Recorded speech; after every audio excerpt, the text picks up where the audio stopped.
First things first, a weekend to remember for Steph Curry. Is LeBron right that Curry is actually the MVP? We got the latest from Lambeau as Aaron Rodgers made his mind up about leaving Green Bay.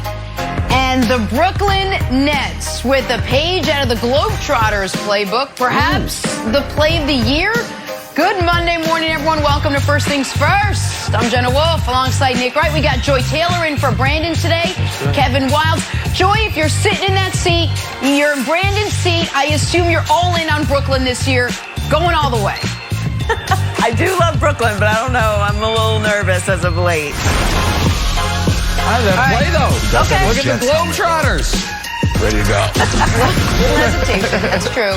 Well, let's stay in the NBA. The playoffs are now upon us, and for the Lakers, their road back to a title starts in the play-in tournament against none other than arguably, I don't know, the hottest player in the league in one, Stephen Curry.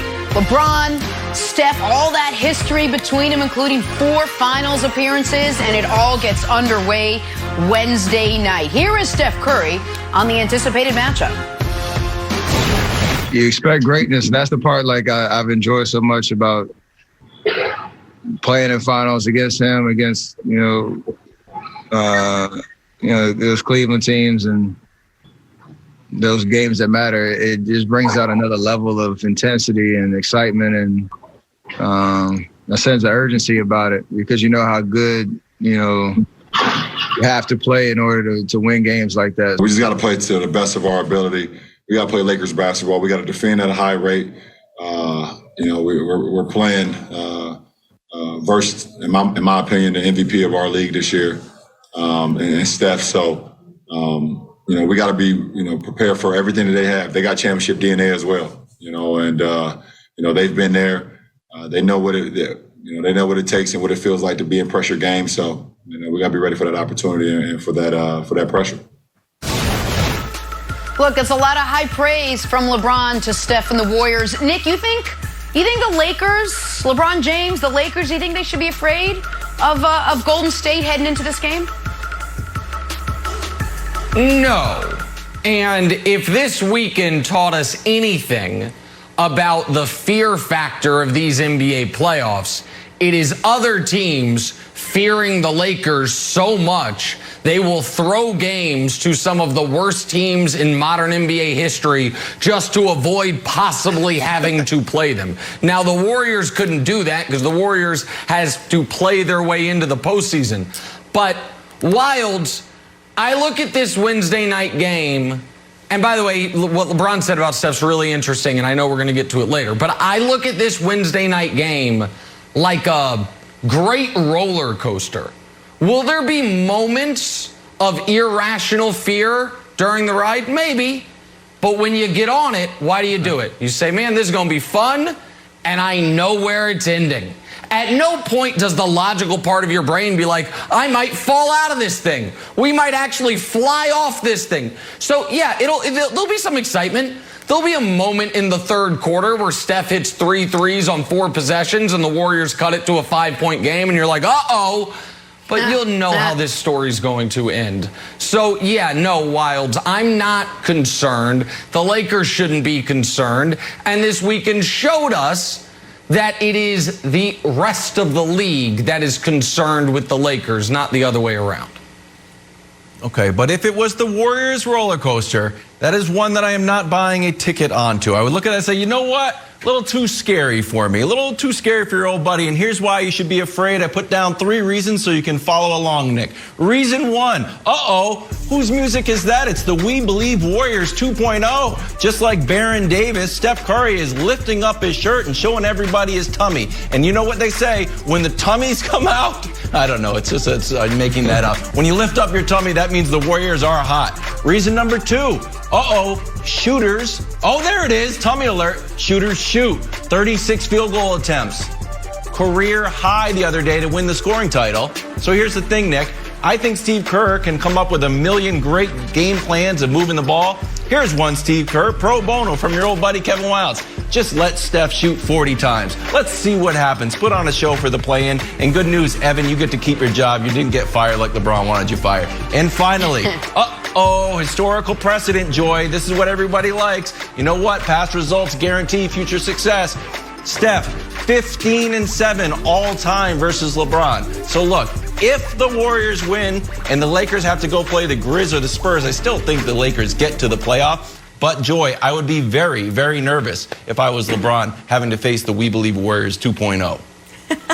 I'm glad we keep talking about fear, because for some reason I woke up this morning with the Addams Family song in my head. I don't know what that says about me.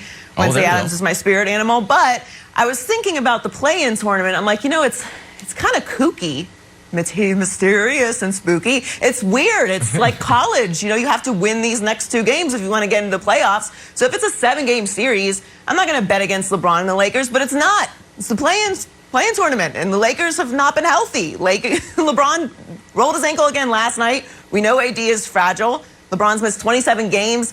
Anthony Davis has missed 36 games. And this is Steph Curry. They've won 8 of their last 9 games. It's Steph Curry. He's the man. This was the year that Steph Curry was supposed to get exposed, and he's done the complete opposite of that.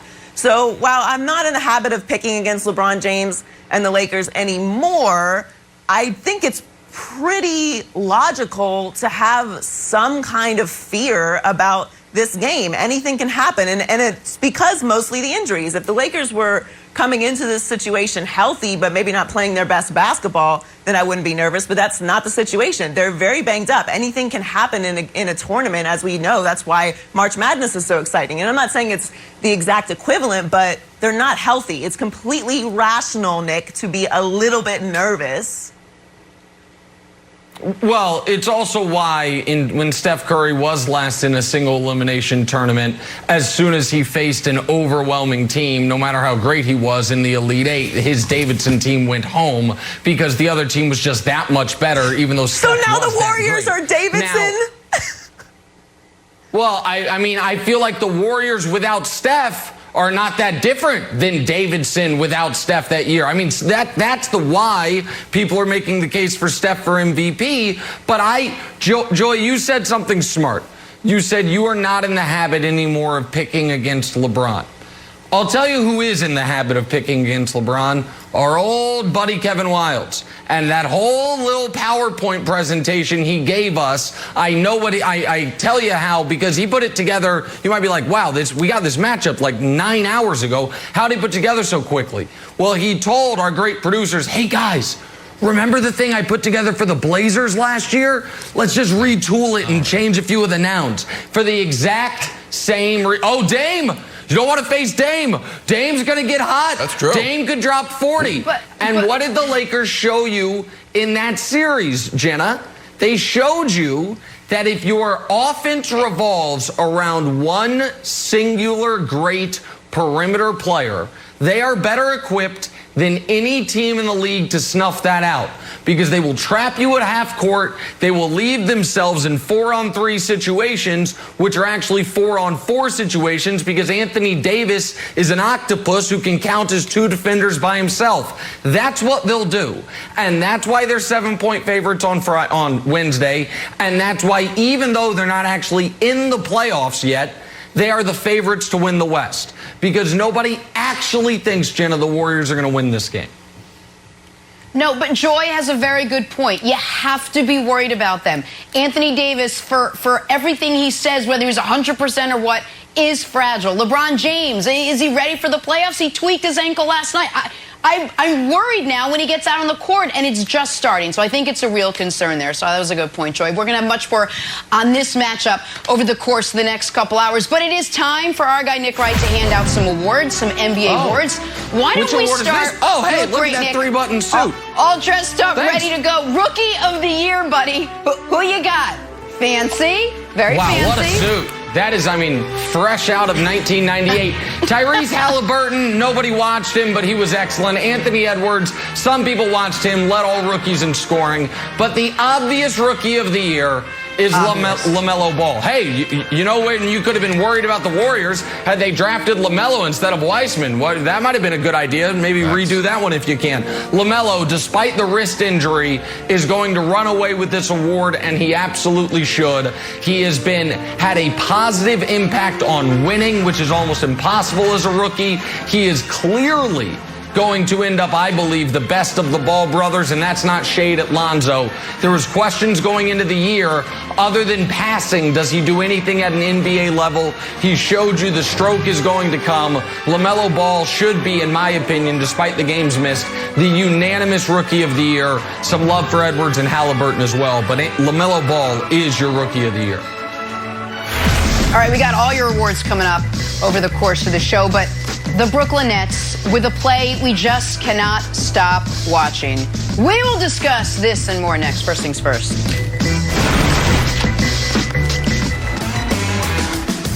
On Saturday, MLB is back on Fox, headlined by the Red Sox and Phillies. Or it's two of the greatest rivalries in baseball as the Dodgers take on the Giants. Cubbies face the Cardinals Saturday, 7 Eastern, 4 Pacific.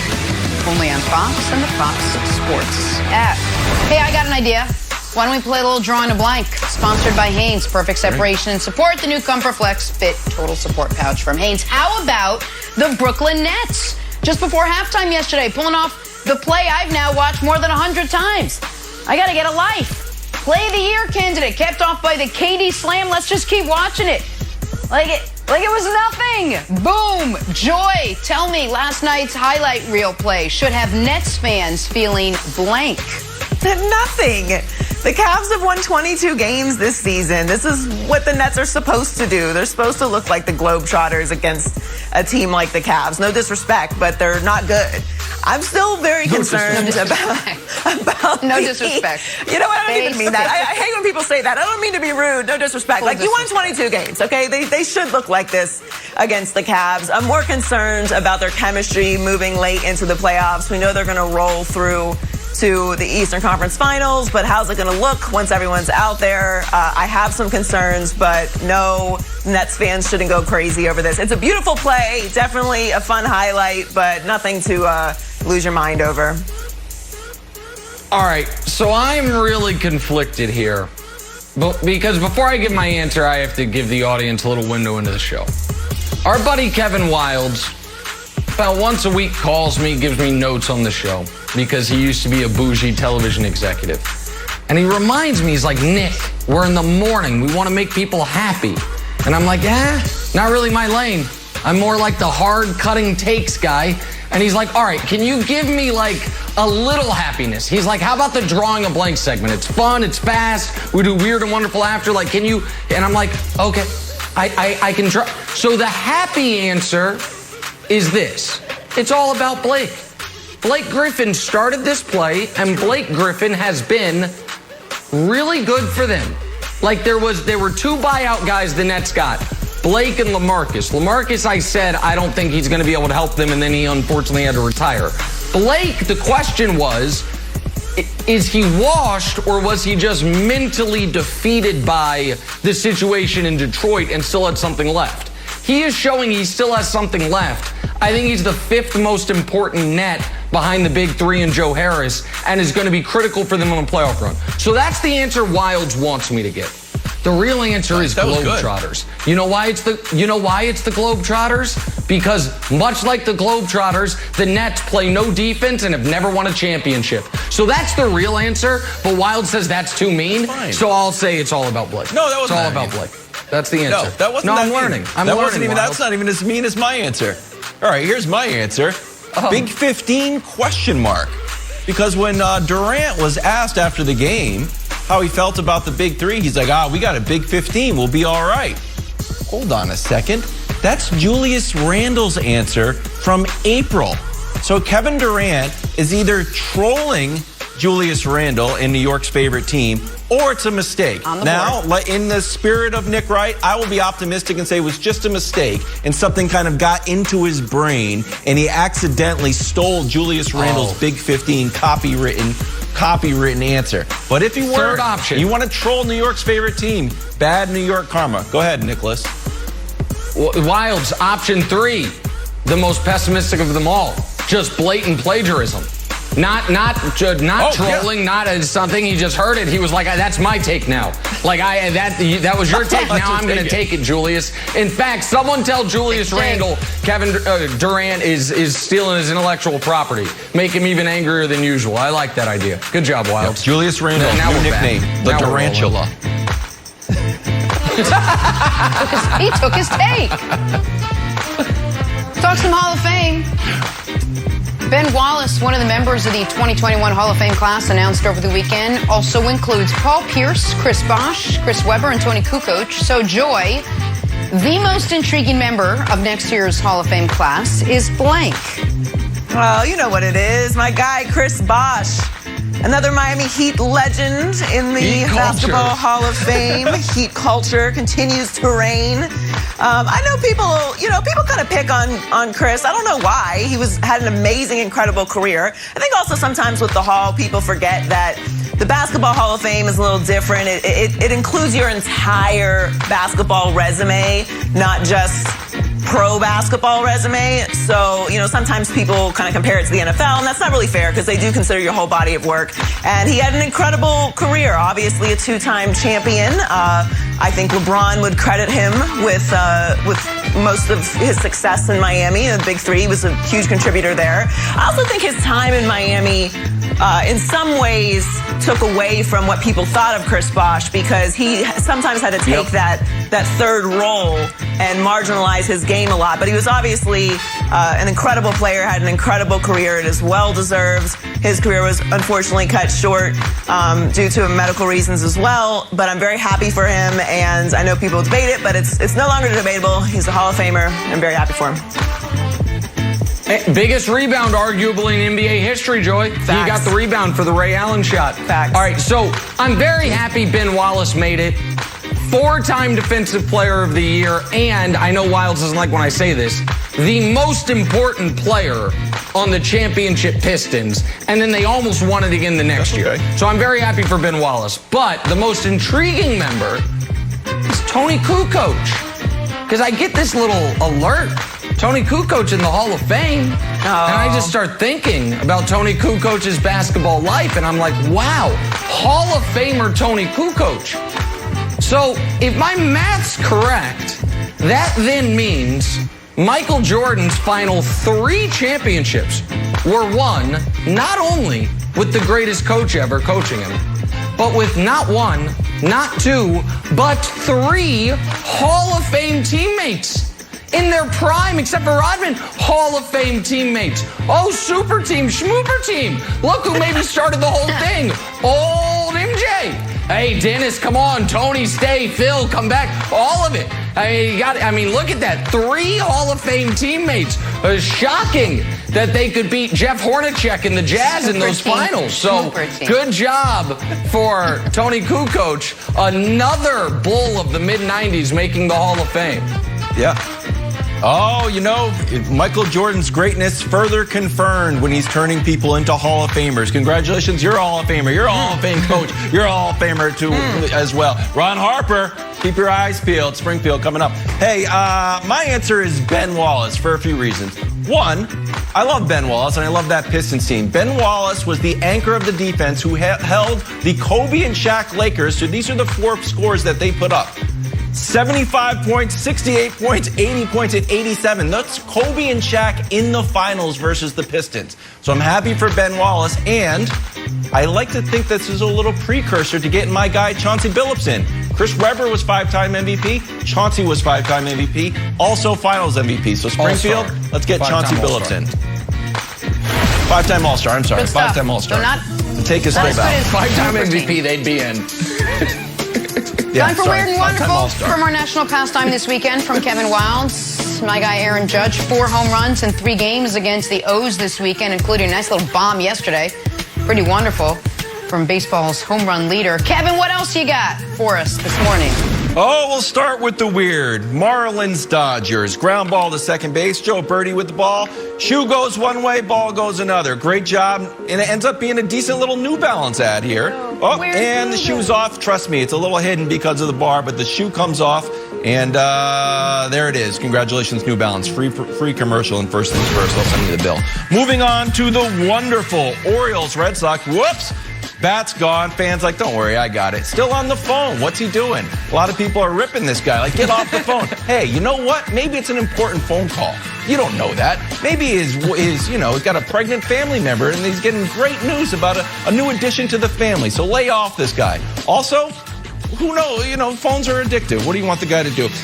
Moving on to the weird Cardinals Padres. Manny Machado always hustling down the second baseline, tries to break up the double play.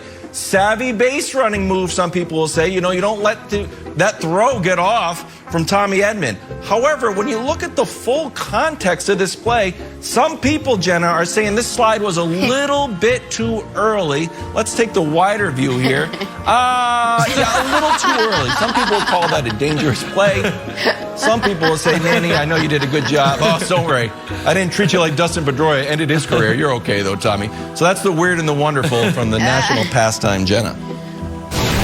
Bravo, Kevin Wildes. I like the full context. Hey, Steph having himself a weekend to close out the regular season. Is LeBron right? Is he right that Chef Curry is the MVP? We discuss next. But first, check out this funny moment from Hall of Fame broadcaster Mike Breen. Well, keeps it alive, but right to Taco Bell. Here comes Parker. Did I just say Taco Bell? Oh my goodness. You must be hungry, bro. I need to get some sleep. Welcome back on a Monday morning. All right, with the NBA season coming to a close, Nick's handing out his NBA awards, still wearing the suit, talking Defensive Player of the Year here. Nick, who you got? Nothing like a good three-button suit with an oversized collar. Bam Adebayo, Heat culture joy, he comes in third. Rudy Gobert's going to win this award. He should not win this award. He should come in second. Because the most impactful defensive player of the year was one Ben Simmons. We talk about what Ben can't do. We don't spend nearly enough time talking about what Ben can do. He has been, even more so than Embiid, the most impactful and important defender on the league's second best defense. The Sixers were never able to quite catch the Lakers for best defense in basketball. They had to settle for best defense in the Eastern Conference. Ben Simmons is the biggest reason why. He can credibly guard all five positions. He is going to be an absolute handful for Jimmy Butler in round 2, and then for James Harden, who I think he would guard in round 3 if they play them, or Giannis if they play them in round 3. So I think Ben Simmons should be Defensive Player of the Year. I would be shocked if he won it because Rudy Gobert's defensive VORP is just too high to actually watch Ben Simmons play and give him the award. But so Ben Simmons, Defensive Player of the Year in my book. All right, good stuff. More awards to hand out. Coming up, we got to talk some Steph Curry first and his incredible stretch, capped off by dropping 46 in a win over the Grizzlies yesterday. So that wraps up the 8th seed for the Warriors. It also wraps up the scoring title for Steph Curry. Ja Morant walked away from that game super impressed, tweeting, MVP, no debate. LeBron also said Steph is, quote, the MVP of our league. More now from the King. Just look what he's done this year. I mean, there's nobody...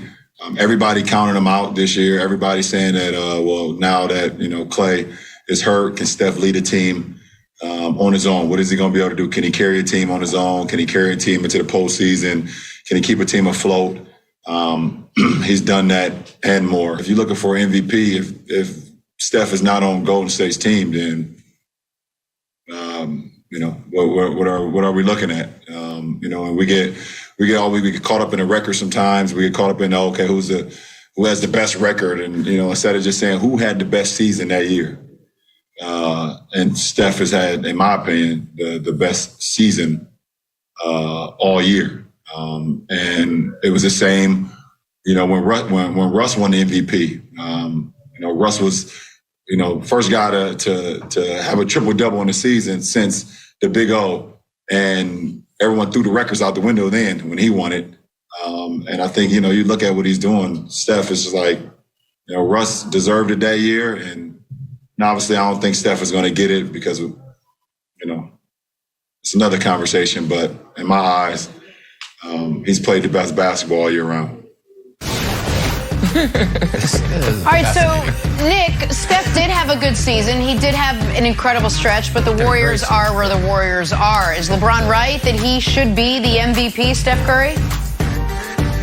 Listen, I don't think Steph is the MVP, but almost everything else LeBron said, his rationale for it, I agree with and I understand. Now, before I explain why, let me, I'm a pretty good LeBron James translator, and this, like a lot of his comments, are partially about the person he's talking about and partially about himself.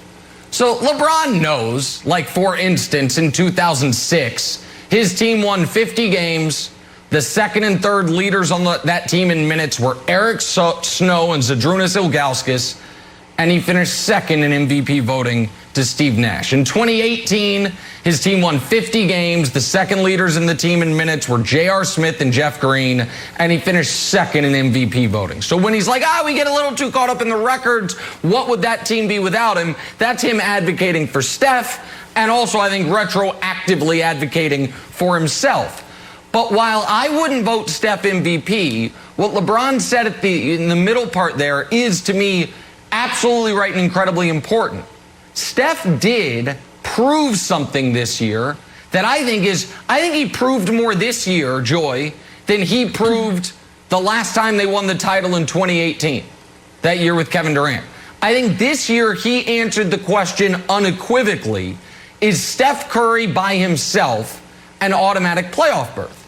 And the answer is yes. And you might say, well, Nick, they're the 8th seed. They barely got in, and we'll see about the play-in.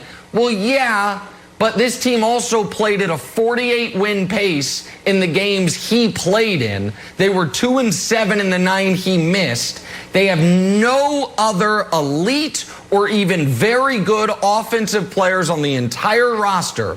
And Steph Curry was an offense unto himself. And last night or yesterday afternoon was a great example. They had to win that game. He said, I can do the Iverson just at a higher efficiency level. I'll take 35 shots to do it. He had the scoring title locked up minutes into the game. He wasn't gunning for the scoring title. He just knew this is how we can win. So I do think there was always the question, Joy, of, all right, we know that Steph is a better all-time player than Russ.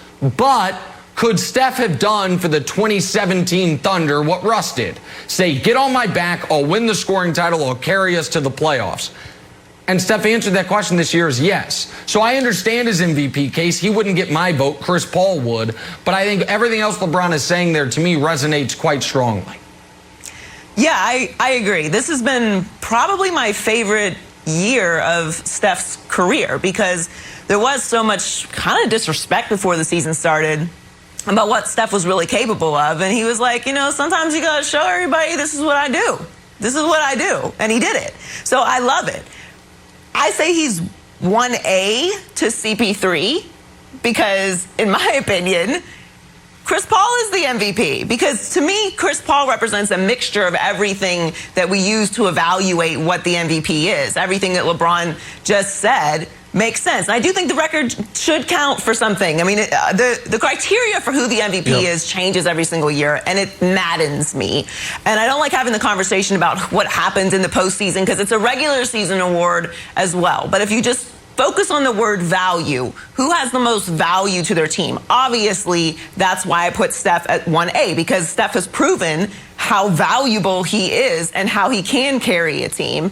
But Chris Paul has the Phoenix Suns with the second best record in the West. They went from 19 to 34 to 51 wins. He is clearly the one who made that happen. He was the elements that pushed them into this winning state that they're in and making them into contenders. So if I'm going off of who is the MVP with a mixture of all the weird things that we use to create the criteria for the MVP every year, it's Chris Paul for me, but Steph is 1A. What he's done this year has been incredible. I've loved watching it. I've loved watching him shut the haters up, or people that say he's a part of that system, or people that say he's just a shooter. He's an incredible all-time great, and this was maybe my favorite year of his career.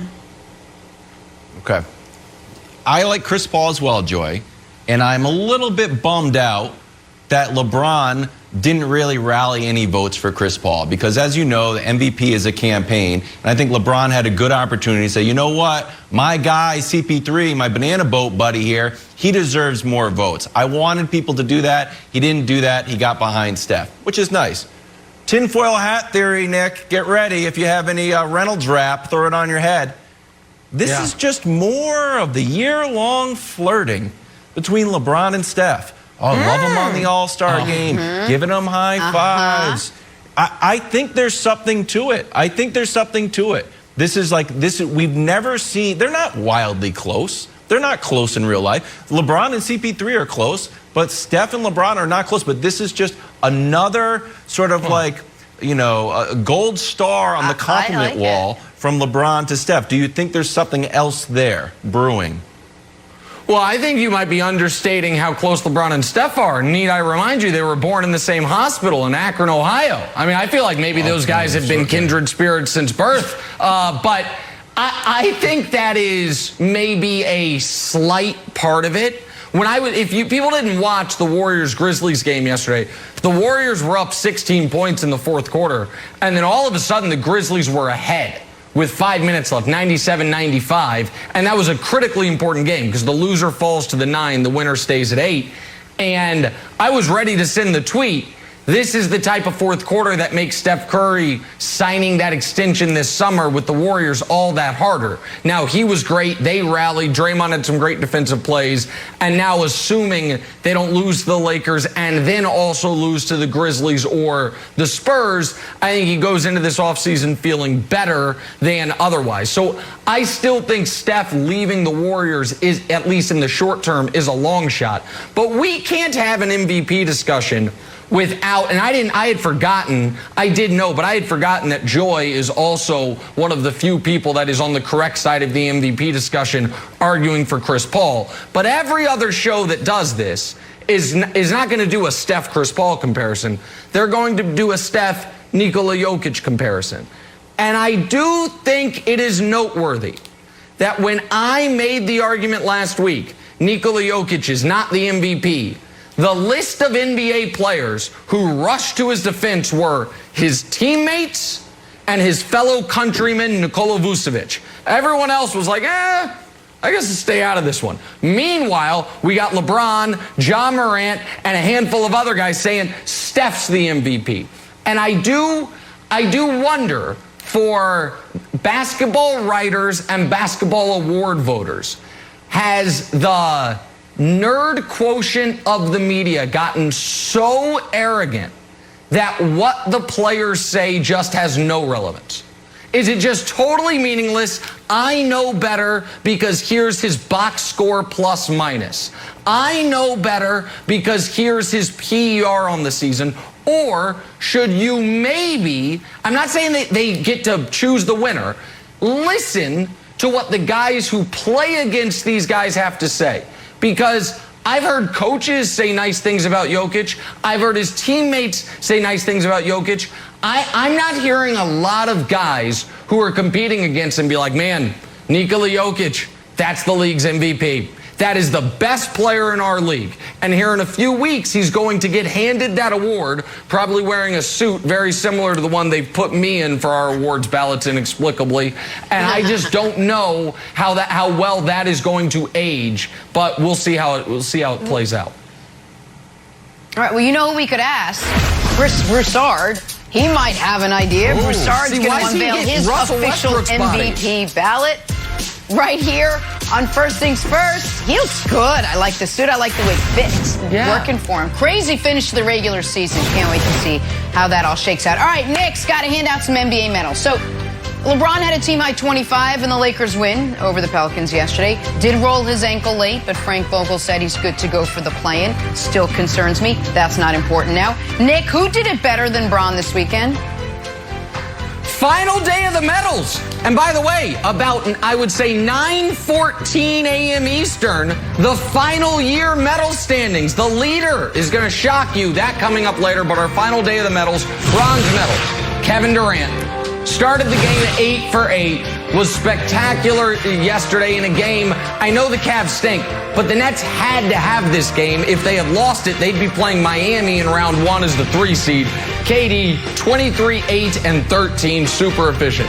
Silver medal, Julius Randle from Saturday night when the Knicks locked up the 4-5. They end up being the 4. Julius Randle, 33-10-13 in an overtime critical win for the Knicks over the Hornets. Julius Randle gets a silver.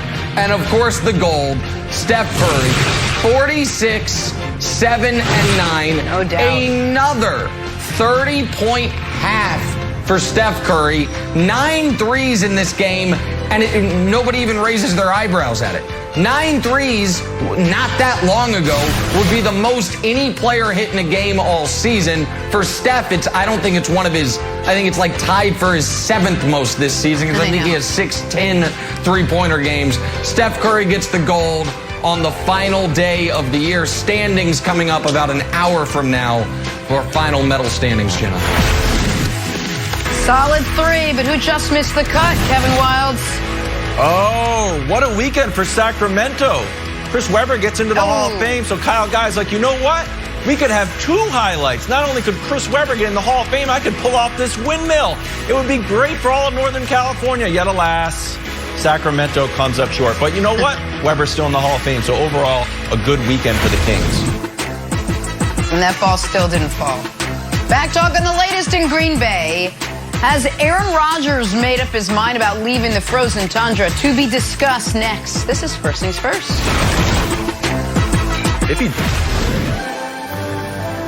Back here in First Things First.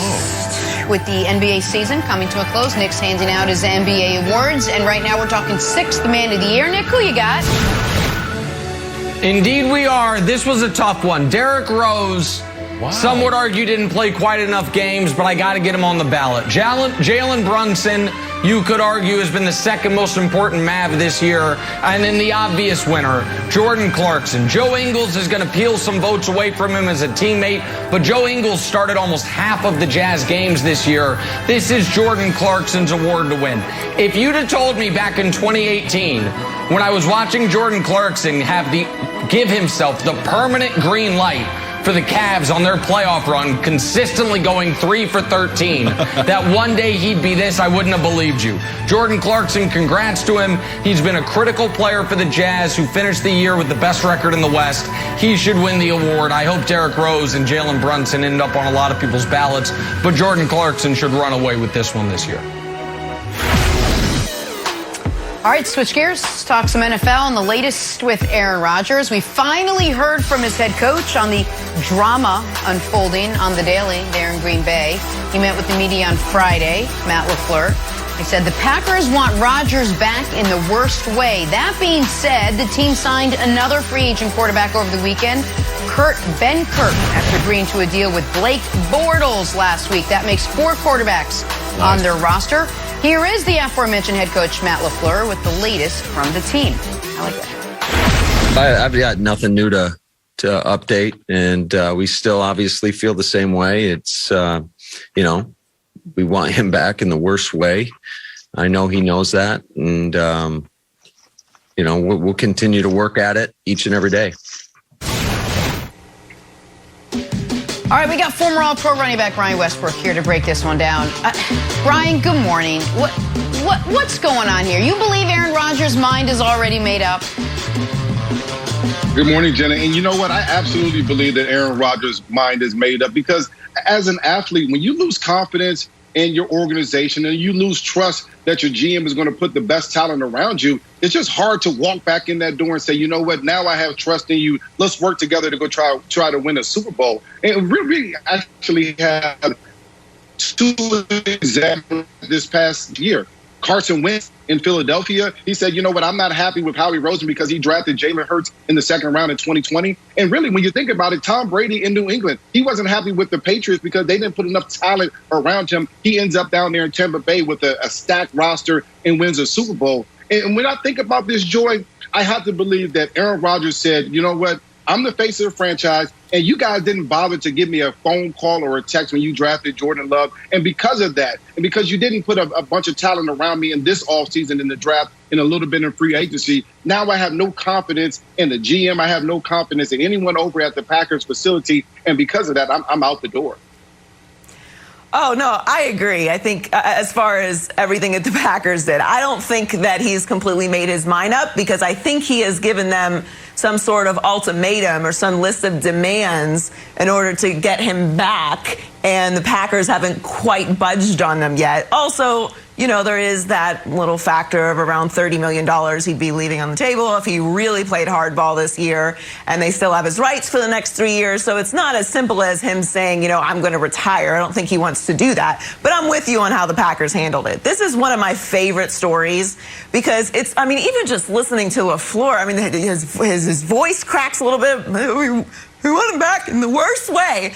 I mean, This was avoidable. All of this was avoidable. It was very clear how to handle this. You have Aaron Rodgers in his prime. You don't need to move up into the first round and take another quarterback after you just went to the NFC Championship game, went 13-3. I mean, my goodness. Give the guy a text message. It's not that hard. Send him a DM. I'm sure you have some other ways to communicate with him if you can't be bothered to give him a phone call. I have no sympathy for the Packers in this situation. If it completely blows up and they're terrible for the next 20 years, they deserve every bit of it. And I'm sorry for Packers fans, but this was a communication issue, and I just don't have sympathy for organizations who can't communicate. This was wrong. It's not how you treat a superstar, and I'm sorry that you're old school and you think that everyone should just fall in line, but everyone on earth can actually really relate to what Aaron Rodgers is going through. Everyone has had a job where they felt unappreciated or undervalued, and they go to work every day and do a great job, and then their bosses lie to them or something. Like, it happens all the time. It's just that when it's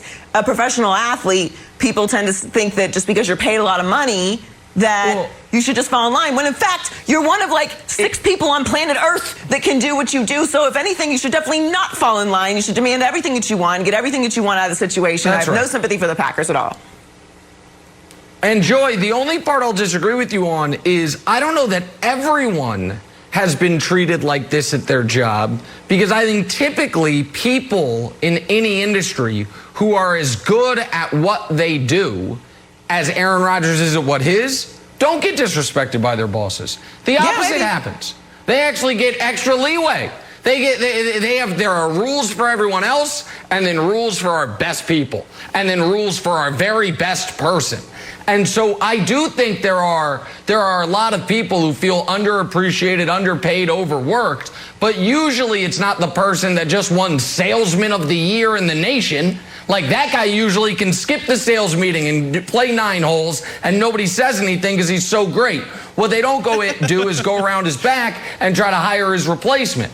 Now, Joy said something interesting about the way Matt LaFleur sounded.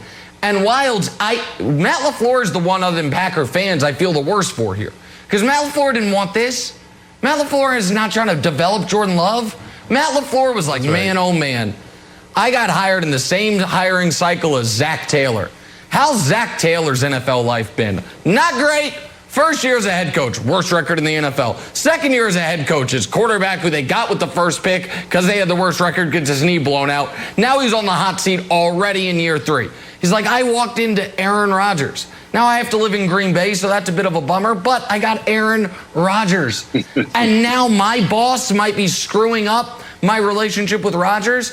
So I do feel for Matt LaFleur. To answer the question, I don't think Rodgers' mind is 100% made up. You've made this point, and I'm sure you will here.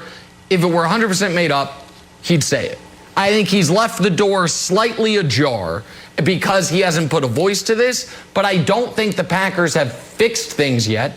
I don't think they have solved the wound or the wounds of the last few years, most notably, as Joy was talking about, Wilds, the Jordan Love pick and not giving him a heads up.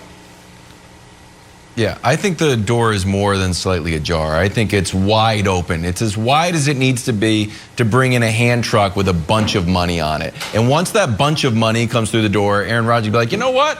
I feel okay about it. Because, Brian, I don't think he feels that mad about Jordan Love. Because Jordan Love was drafted, if I check my calendar, hold on a second, last year. Now, if you and I, and certainly we would never get into a disagreement because we're both wonderful people, but if for some reason you were upset at me, and you were like, you know what? I don't think I'm going to do first things first anymore.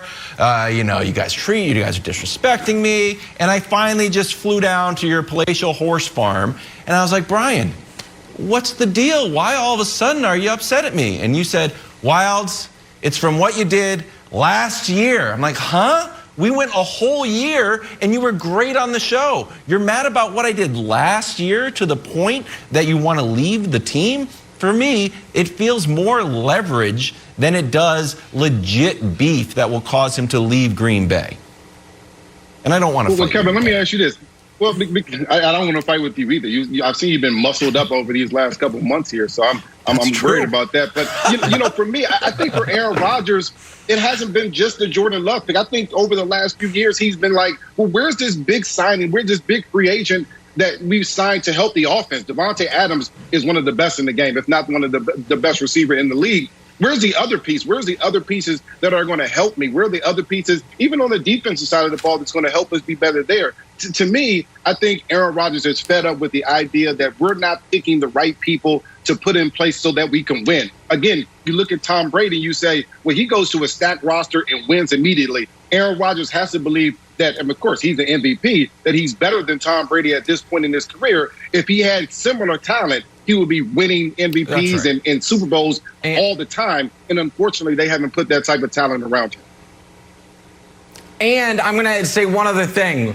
While Wildes maybe can't foresee a scenario where one would hold a grudge against a coworker for, months and months or years and years. I'm not trying to speak for Joy Taylor, but I will. Joy and I both come from a different world, and that world is sports talk radio. And I guarantee you to this day, there are a couple old program directors that Joy would love to see fired. I guarantee you there are people that once Joy was on TV every day, she had to do everything in her not to send a few snarky tweets, DMs, or even text to people like, hey, remember that person wouldn't put me on the air? Well, look at me now. Maybe they shouldn't be running things. And maybe I'm projecting, but I've done that. So, I absolutely have been in a job where I'm like, that boss is an idiot. I'm going to prove him wrong. And once I prove him wrong, I'm going to go to his boss and say, I don't want to work for him anymore. 100%. So I think that's what Rodgers' MVP year was. It's like, okay, you think I stink. I'm going to show you I don't, and then I'm going to see if I can force you out. Now, he might not win, but I do think that's a thing people do. Maybe not Wildes, just less balanced people and well-adjusted like me. Yeah, Nick and I are a little darker than radio. Yeah, you are. Exactly Wildes and I come from the land of TV, where we over-communicate and over-apologize left and right because we want to feel good segment to segment. That's what we do. Not interested. We got to move on. Yeah, very interested. Time for Nick to hand out more of his NBA awards. We're talking Coach of the Year now. Go ahead. Who do you got, Nick? Okay, Coach of the Year, Monty Williams, great job with the Suns. Nate McMillan takes over midway through the year. The Hawks are awesome since then, but the winner's Tom Thibodeau. Speaking of managers that people at first like and then learn to hate, Tom Thibodeau. But hey, you're still in the like phase. You got the Knicks to the playoffs. There's no better coach in basketball for this type of team. A team that's supposed to be bad, that to squeeze the absolute most out of them. He's done a brilliant job. And so now, will this eventually grow old with the Knicks? I'm sure it will. But for this year, Tom Thibodeau has done the best coaching job. He should be the Coach of the Year. Yeah, it's been a long time since we talked about the Knicks in the playoffs. It feels good here in New York. We got to talk some Lakers-Warriors now. Should LeBron be in fear of a red-hot Steph Curry? We'll preview the play-in next. And to Brian, we say thank you, buddy. Much appreciated. On Saturday, baseball's back on Fox, headlined by the Red Sox and Phillies. Or it's two of the greatest rivalries in baseball. Dodgers-Giants, Cubbies-Cardinals, Saturday, 7 Eastern, 4 Pacific, only on Fox and the Fox Sports app. All right, we continue to hand out NBA awards. According to Nick, we're talking about the most valuable player now, the MVP. Nick, still looking great. What do you got? Well, listen, we're going to talk about this more in depth later in the show, but this is my final ballot that I sent off to the league office this morning. We'll see if they'll accept it. Giannis comes in 5th. Steph jumps up to the highest he's been all year at 4th. Joel Embiid, number 1 seed in the East. Excellent on both ends, just didn't play enough games. Nikola Jokic, everyone says, oh, Nick, you hate Jokic. I don't hate Jokic. He's second on my MVP ballot. And then Chris Paul. Antoine hates this take. Hates this take with a fiery passion, my Chris Paul calls the MVP take. Unfortunately for Antoine, we're talking about the Clippers here. But this is my MVP ballot, and I will say the correct ballot. This should be everyone's ballot. All right, we got to take a turn, talk some baseball. Weird and wonderful, according to Wilds. Aaron Judge, 4 home runs in 3 games against the Orioles over the weekend. Nice little bomb right here yesterday.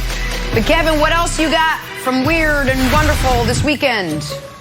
Well, we'll start with the weird. Marlins Dodgers, ground ball at second base. Joe Berti can't get the double play and loses a shoe in the process. Now, oddly, we see people losing shoes in basketball and football pretty often, but baseball players usually tie their shoes extra tight. So a rarity here and a good ad for New Balance in the process. Moving on to the wonderful Orioles Red Sox. What's better than catching a foul ball? Catching a bat. What's better than catching a bat? Catching a bat and not interrupting your phone call. Now, granted, this fan is taking a lot of slack. How dare you be on the phone? You know why? Because phones are awesome. It's the hottest take you got. My phone is great, and I love it, and so does this guy. Buddy, we are in the same boat. I would not get off my phone either. It's fantastic. Now I get to tell the person, hey, I caught a bat. Moving on to the weird. Oh, Manny Machado. Hey, savvy play. Try to break up the double play. Got to go hard, right? Old school baseball. Here's the problem. This ball was nowhere near second base. Old Tommy Edman sitting out there in the middle of the dirt, and Manny Machado comes flying in. Oh, it's not like Manny Machado's got a history of ending guys' career. Sorry about that, Dustin Pedroia. Hey, are you okay? Sorry. I thought you were going to end up like Dustin Pedroia and ruin your whole career. But nah, you're all fine. No big deal. And finally, the wonderful, one of the league's best pitchers, Clayton Kershaw. How is he working on spending his time? Following the hitters, grinding tape? Nope, just trying to put as many balls as I can in my hand. He gets up to, I believe, got 5? 6. Fantastic job. No, he's got one in the middle there too. So it's a fantastic way for to practice. Hey, all you kids out there, Little League pitchers, start practicing this. If you can pull this off, you'll be a Cy Young. So that's the weird and the wonderful from the national pastime. The one between the pinky and the hand is wild. Pressure. Yeah, how does he do that one? We could spend a whole show on it. No, we can't. Back here with Antoine Walker talking basketball. So the Clippers, Twan, the Clippers decided to rest Kawhi and Paul George for the last 2 regular season games against the lowly Rockets and Thunder. They subsequently lost those 2 games, sliding to the 4 seed, where they will now face Dallas and not the Lakers in the first round. So, Antoine, what does it say about the Clippers that they avoided the Lakers? Actually, obviously, I'm old school. I love the competition part of the game, and I would love for these teams to match up. We didn't get the opportunity to see them play last year in the bubble. But I like this strategy by T. Lue and the Clippers. You avoid a team like the Lakers, a team that could possibly give you a lot of problems. Not saying it's going to be easy playing Dallas, but I would rather play Dallas than the Lakers. And then I may see the Utah Jazz in the second round, a team that I'm probably going to be very confident going against in the second round. So if I'm going to see the Lakers, I'm going to see them in the Western Conference. So I like this strategy. I actually, we tried to do this in Miami. We tried to avoid the Chicago Bulls. Our first year of the year, we won a championship. The Chicago Bulls took us 6 games. And then the second year, was we tried to defend that title, we got swept by the Chicago Bulls. They was a team that just had our number, a team that we never played really well against. Kurt Heinrich really guarded D-Wade really tough, and they just matched up really well with us. So that was a team we tried to avoid. So I understand the strategy right now of the Clippers saying, look, we don't want to play the Lakers right now. They're getting back healthy. If we can avoid them and take a different route, and not saying Dallas is going to be easy or maybe Utah, but it's an easier route than playing the Los Angeles Lakers. I'm so disappointed in myself. Not in Antoine, not in the Clippers, in myself. Last year, I was America's leading Los Angeles Clippers truth teller. Some even called me an oracle. I said, no, that's too far. But I just saw what others couldn't see.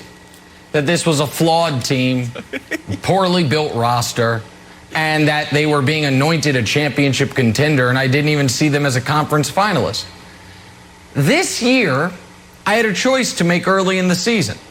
Am I going to stay riding on that Clippers, anti-Clippers train, or am I going to look at this as a new team with a new coach and a slightly tweaked roster with an open mind? And I decided to take that route. I was like, oh, Kawhi's playing more. I love Ty Lue. Ibaka, when healthy, potentially positive addition. Oh, the Clippers. They're a real contender this year. And no, they're not. And they know they're not. And that's why they did what was one of the most embarrassing, and as a pro athlete, I would have to imagine a mortifying 36 hours of basketball I've ever seen. The Houston Rockets had won 5 times in 49 games. And they threw the game against them to make sure, no matter what, they wouldn't play the Lakers in round 1. And if that's not enough, the very next day, they play a Thunder team that had won once since April 1st. They had lost 23 of 24. And they throw that game. And you might say, why do they, if they can't play the Lakers in round 1, why do they even care about throwing that game? Because they don't want to play the Lakers in round 2 either. Forget the fact that if you want to go to the finals, you got to beat the Lakers anyway. And strategically, it's dumb. If you want to play the Lakers early than late, when Schroeder is just now getting back, when LeBron is just getting back, when AD is getting back. So it's a bad strategy, but it's also an embarrassing one.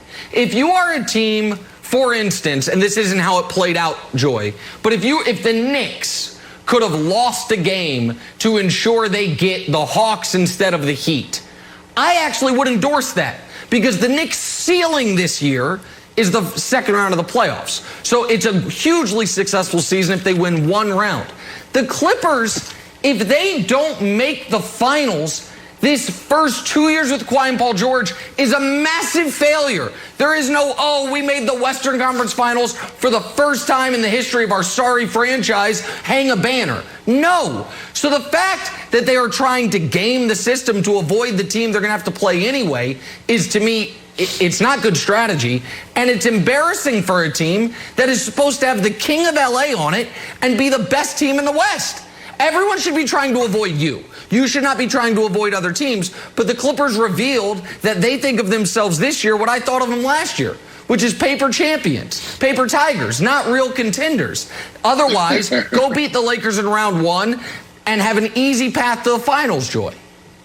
Well, sometimes you got to be real with yourself, Nick. That's what the Clippers are. While you were the Clippers' truth teller last year, I was a huge sucker. And I don't like to be made to look like a liar. So I have zero expectations for this Clippers team. Prove it to me. And that's, while saying that, I really like Ty Lue and I love Kawhi. But this Clippers organization's got to prove it to me. So I'm all for it. Do whatever you guys got to do, because you have not proven anything to anybody. So what could happen, so you're talking about embarrassing, what could happen is that they do this and then they lose to the Mavs and they lose in the second round again. And then it's really jokes on jokes. Yeah. So luck favors the prepared. Do what you got to do. You know, I'm all for strategy, especially if you aren't the big dog.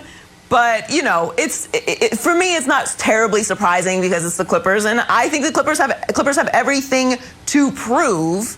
So it's not upsetting me because they're not of the class that it would bother me, if that makes sense. I buy that. But two things that I hate in this world: mimes and half measures. Mimes. And there was no pantomimes at the game, but there were a number of half measures. So if you want to avoid the Lakers, Nick, and I think this is your idea, you put it on a tweet, then the NBA should let you pick your opponents. If you want to dive into that theory, Nick, I'll toss it up to you. Because the idea that you're going to throw these games and have Ty Lue said, priority's health. We got to go in here healthy. Like, what? Just say it. Say it for real. I don't need a half measure of trying to have this as a cover for health. Just say, you know what? We're scared of the Lakers. Just do it. I actually think it would be liberating to just say it rather than put out your bottom 7 guys and have them get embarrassed. The idea that that's going to be good for team chemistry and sort of the mindset of a champion, I just think it's terrible. I do dig into your theory on how they should pick because I think that would solve the problem. Well, I also think the NBA has a problem on their hand when teams are obviously throwing games, especially Oklahoma City. We got both teams trying to throw a game. It's absurd. Yeah, I just think the 1 seed should be able to draft its playoff opponent in the first round. And then the 2 seed draft of who's left, the 3 seed and the 4 seed, so on and so forth. And then you would always have teams fighting for seeding. And you would never have a situation where there is a penalty for being the 1 seed. Or for example, if the Warriors somehow beat the Lakers and then the Lakers end up the 8 seed, then the Jazz are like, you got to be bleeping kidding me. This is our reward. We get LeBron and Anthony Davis for round 1 of the playoffs. But here's the other, Antoine. Even if I think it's embarrassing, I understand what the Clippers did Saturday, which was guarantee they couldn't play the Lakers in round 1. I think what they did yesterday is bad strategy, and here's why. If they had just beaten the Thunder, which they almost beat by accident, it was a 2-point game with a minute left, they would have gotten in round 1 Portland. They are 6-0 against Portland since they got Kawhi and Paul George. Portland is drawing dead against them. Because they threw that game against the Thunder to stay on the opposite side entirely of the bracket of the Lakers, now they have the Mavs in round 1. The Mavs took them 6 last year, despite Luka being hurt early in the series, and have beaten them 2 out of 3 times this year. I think that the Mavs actually have a real shot of beating them in round 1, and the Blazers had no shot whatsoever. So not only do I think it's embarrassing for what they're trying to accomplish, I also think it's bad strategy to opt for the Mavs over the Blazers in round 1. Well, the problem is, Nick, you got to think about it. T. Lue probably had a meeting. With that, when you got 2 guys like Kawhi and Paul George, you will hope he had a meeting with those guys and said, what do you guys want to do? And I'm assuming those guys said, let's not play and let's go a different route. Let's try to go from the 4th seed. And that's the part that's a little disheartening as far as being competitive. And these guys are supposed to have championship pedigree, especially Kawhi Leonard, a guy who's won multiple championships, who's been an MVP of the finals. You would think he would embrace the challenge of going against the Lakers no matter what round it is. But I truly believe that they sat down as a group and decided that they were going to make this decision to go from the 4th seed, and they felt like that's the best way they can get to the finals. And they did what they wanted to probably avoid the NBA champs. It's unfortunate as basketball fans and how much we love the game and how much we love the competition, but this is a different group, Nick. These guys sit out games. This is the most sit out superstars I've ever seen this year. It's been unbelievable to see superstars sit out 10, 15 games. It's actually ridiculous. Every other game, we can't even get a quality game to see if these teams match up well together. So this is going to be a great playoff because we're going to finally get to see the superstars play. But I understand why the Clippers did it, because you feel like you don't match up well against the Lakers, so you try to avoid them. And I think it was a collective group decision. I can't see this T. Lue just making that decision on his own without talking to Kawhi and Paul George. Nick's right. They're going to have to play him anyway at some point if they go all the way to the end of the Western Conference Finals. Time for Nick's NBA medals. LeBron with a team-high 25 in the Lakers' win over the Pelicans yesterday. He did roll his ankle. Frank Vogel, though, says he's good to go for the play-in. But, Nick, who did it better than LeBron this weekend? Who made your podium? By the way, that game from LeBron locks up his 17th straight season, averaging at least 25 points per game. No other player in league history has more than 12, but doesn't get him a medal. It's not Lifetime Achievement Award, LeBron. I try to tell you that. Bronze medal, Kevin Durant. Started the game 8 for 8. Had this awesome highlight. 23, 8, and 13 for the game for the Slim Reaper. KD gets a bronze medal. Silver medal, Julius Randle. From Saturday, the Knicks needed this victory. It goes to overtime. Julius Randle carries them from start to finish.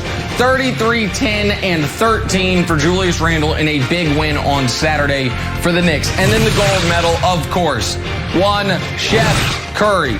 46, 7, and 9. 30-plus points in the second half.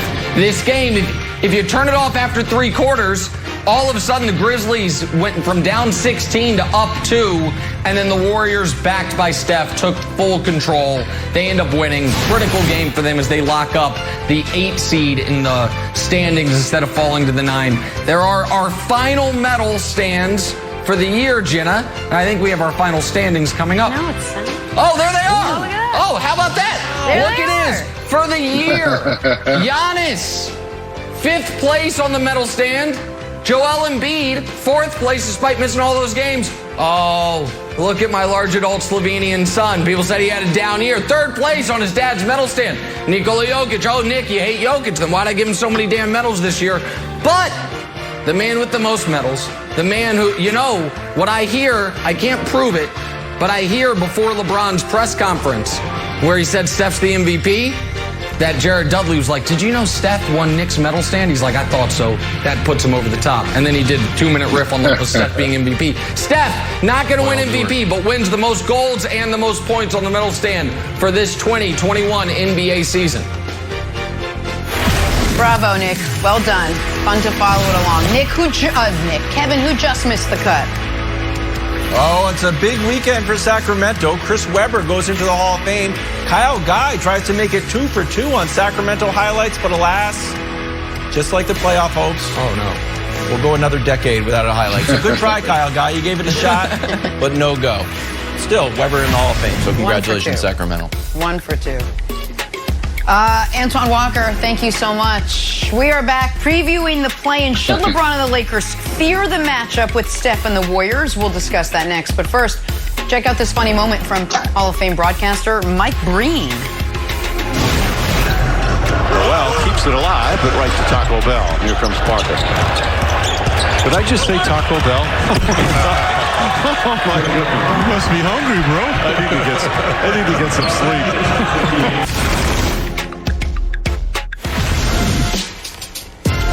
How about this? Tomorrow, Chris Broussard's going to be unveiling his official MVP ballot here on First Things First. Crazy finish we had for the regular season. Can't wait to see how Broussard has this all shaken out. That is tomorrow morning. You don't want to miss it. Time now for stories to start your morning. Sponsored by Ram Trucks, built to serve, and the playoffs are upon us. For LeBron, that road back to the title starts in the play-in tournament against none other than one Stephen Curry. All that history between them, including 4 finals appearances. It all gets underway Wednesday night. Here is LeBron James. We just got to play to the best of our ability. We got to play Lakers basketball. We got to defend at a high rate. We're playing versus, in my opinion, the MVP of our league this year, and Steph. So, we got to be, prepared for everything that they have. They got championship DNA as well, and they've been there. They know what they know what it takes and what it feels like to be in pressure games. So, we got to be ready for that opportunity and for that pressure. All right, Joy, let me start with you. Should LeBron and the Lakers be afraid of Steph and the Warriors come Wednesday night? Yeah, of course they should be afraid, because this isn't a 7-game series. You have to look at it for what it is. It's a play-in tournament. It's not the same as a 7-game series. If it was a 7-game series, we probably wouldn't even be having this conversation. Everyone would just pick the Lakers and move on with their lives. But it's not the same thing. There's a reason why LeBron said whoever invented the play-in tournament should be fired, because he knows it's not the same either. Now, look, I'm not picking against the Lakers.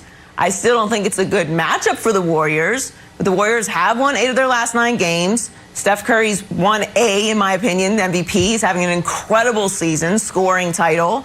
We know what Steph Curry's capable of. He shut up all the haters this year, and it's not a 7-game series. And most importantly, the Lakers are not healthy. LeBron rolled his ankle last night. What happens in one game when things start to spiral out of control and AD gets hurt? Entirely possible. LeBron rolls his ankle. There's a lot that can happen in this game. So yes, they should be concerned. I still think they win, but it's not unreasonable for them to be concerned. Joy, I'll tell you what happened in this game. The Lakers win. And here's why. And here's why you shouldn't be concerned. Wilds, we've waited quite some time, but it is officially here. Do you know what season it is? Finally, our long national wait is over. And we're getting it a few days earlier than usual, thanks to the play-in. It is the arrival of the best show on television for 15 of the last 16 years. Playoff LeBron. Oh, everyone forgets how good it is. Everyone forgets how amazing it is, even though it is so predictable. It's like Matlock. You know at the end he's going to win. You know, but you still are captivated by it. And now, and yeah, he always won his cases, but you still couldn't. You were locked in. I could have gone Law and Order, but sometimes they lose in those. This one, you know what's going to happen. You know that at the end of it, it's going to be like, oh, God, everyone other than Nick is wrong about doubting LeBron. Like, it's like, oh, wait, that annoying guy with the big nose who says the same thing every year, and then at the end of the year, he's like, hey, guys, look at me now. It's like, damn it, right again. So now we just get it a few days early. I thought we were going to have to wait until Saturday, Wilds. Instead, we get it on Wednesday. Yeah. And quietly, LeBron, after he came back from the ankle injury and didn't look like himself, then took extra time off. And Wild's like, oh, he's going to play against Julius Randle. No, he's not. Oh, he's going to play against the Hawks. No, he's not. What's wrong with LeBron? Guess what? Nothing. Did you see the alley-oop dunk this weekend? Did you see him yesterday getting to the bucket at will? So, yeah, he looked pretty good. And did you see the Nuggets and the Clippers and the Jazz doing everything in their power to not play him in round one? Everyone's talking about who didn't play this weekend. You know who did play all their starters? The Jazz. You know why? God dog it, if we lose, we're the 2 seed. Can't be that. So yeah, they're not doing that because they're afraid of the Warriors. They're doing it because they're afraid of LeBron. And we all know that, Wilds. So I'm very curious if you're going to walk down the same path you walked down last year with the Blazers, or if you're going to join me on the right one. I mean, it's up to you. Life's about choices. You can make one now. I believe in the Warriors' ability to put a scare into the Lakers for the following reasons. First off, self-explanatory. We believe 2.0. You know what they say? Time to get money, show your tummy. Steph Curry's out here doing his best Baron Davis impression. Cross him up, hit a three, gotta show him the abdomen. Give it to us. Give it to us. Boom. Little bit too fit. To be honest with you, if you've got that celebration, you got to have a little more sort of, a few more carbs, Baron Davis style. Then Steph's kid gets into it too. Boom. Throw it down a dunk on the Lil Tykes. Steph, show it to us. Give it to us. Boom. What do you want about that, Baron Davis? All you need there is Andre Karolinko's kid. You dunk on him. We could complete the entire cycle. Good job, Cannon. Speaking of cannons, shooters shoot. What is Steph Curry up to? Steve Kerr, let him loose. 36 field goal attempts. He took 22 threes yesterday, 22 threes. So Steve Kerr, let him go. Just let him go. Remember that old clip in the finals where you're like smashing the clipboard? Here's what, you don't need to do that. Just have a clipboard say, hey, Steph, shoot the ball all the time. It's like a high school game with one guy who can score. Just do it, buddy. 40 field goals attempt. And finally, number 3. What the heck? Historical precedent. Steph versus LeBron in the playoffs. 15-7 all time. So, do I believe in the We Believe Warriors? I do. If Steph can get loose and have 40 field goal attempts, I think they could beat the Lakers and force them into an odd matchup against the Grizzlies or the Spurs. Okay. All right, so you've made the wrong choice. You're my friend. I like you. You're smart, you're good looking, you're funny, and now you're going to look like an idiot on Thursday. That's fine. I don't know why you made that choice. I don't know why. You could just choose to be right. Like, that's the thing, is just choose to be right. The last time LeBron James lost an elimination game against a team with fewer than 4 Hall of Famers on it was 2009. 2009. Like, Jenna, you've been with me here the last 4 years, and every year I'm just this arrogant and annoying, and every year I'm right. That, oh, wait, LeBron just ends up being the best guy in the playoffs, and the playoffs start Wednesday, so I guess we'll get to see it. Nick stops here. It's like here, a little higher. All right, Steph dropping 46 yesterday. He caps the scoring title. Both LeBron and John Morant were all in on him being the MVP. Joy, are they right? Should Steph be the MVP this year? Chris Paul is this year's MVP, but Steph Curry is 1A to me. This is one of my favorite seasons, probably my favorite season of his career. He's been unbelievable. He shut up all the haters who said Steph Curry's just a shooter. He can't carry a team. But to me, Chris Paul is the MVP. It's not what he said, it's what he didn't say.